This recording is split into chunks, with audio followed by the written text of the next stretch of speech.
Selamat sejahtera kepada Miss Saliza. Di sini saya akan menerangkan tentang craft tangan yang telah saya buat. Yang pertama adalah do tembikar. Okay.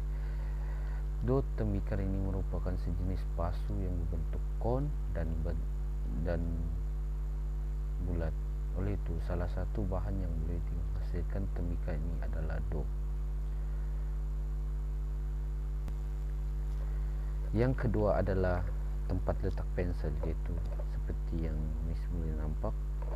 Di sini saya menggunakan konsep kita semula dan manik, di mana bahan kita semula ini boleh diguna balik sebagai alat mengajar. Langkah untuk penghasilan do tembikar saya ini adalah: yang pertama, ambil do itu lalu potong menggunakan pembaris. Yang kedua, ambil dua warna do, yaitu warna biru dan warna hitam, untuk digulung. Yang ketiga, saya mengambil do hitam tersebut lalu dipenyetkan menjadi tapak. Yang keempat, saya ambil do yang telah digulung lalu dilekat pada do yang berbentuk kon. Yang kelima, saya mengambil do warna oranye dan warna hijau untuk dijadikan hiasan tembikar tersebut, seperti yang Miss boleh nampak.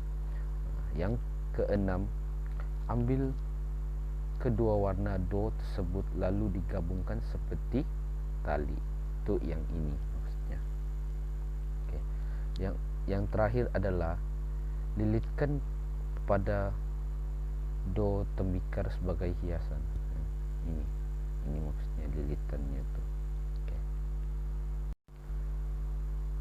Langkah-langkah craft kedua saya yang telah saya buat adalah: yang pertama, saya ambil botol lalu mengguntingkannya sebagai dua bahagian.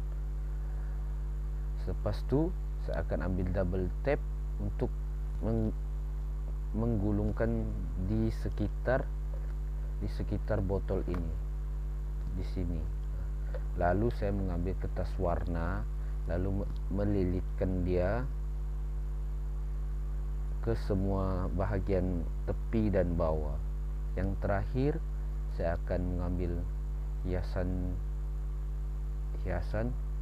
seperti butang baju untuk dijadikan bentuk seperti begini.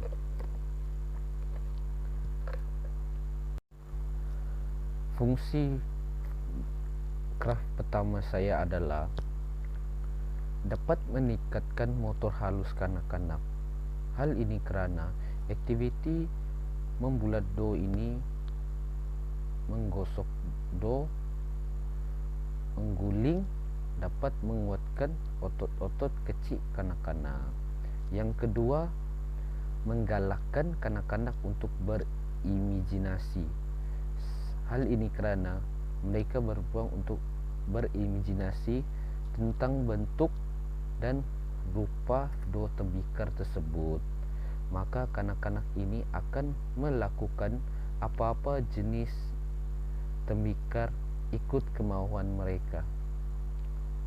Fungsi craft kedua adalah: yang pertama, dapat melatih kanak-kanak untuk membuat bahan terbuang. Hal ini kerana kita semula ini dapat membantu kanak-kanak untuk menyayangi bumi, kerana mereka diajar untuk menggunakan bahan terbuang untuk menghasilkan sebuah tempat letak pensel. Yang fungsi kedua adalah sumber keseronokan. Hal ini kerana kanak-kanak boleh menghasilkan hasil craft mereka dengan mengikuti kemahuan mereka, dan kanak-kanak ini juga boleh menghasilkan craft tangan kita semula selain tempat pensel. Sebagai contoh, membuat pasu bunga dan tayar terbuang. Sekian dan terima kasih. Itu saja daripada saya.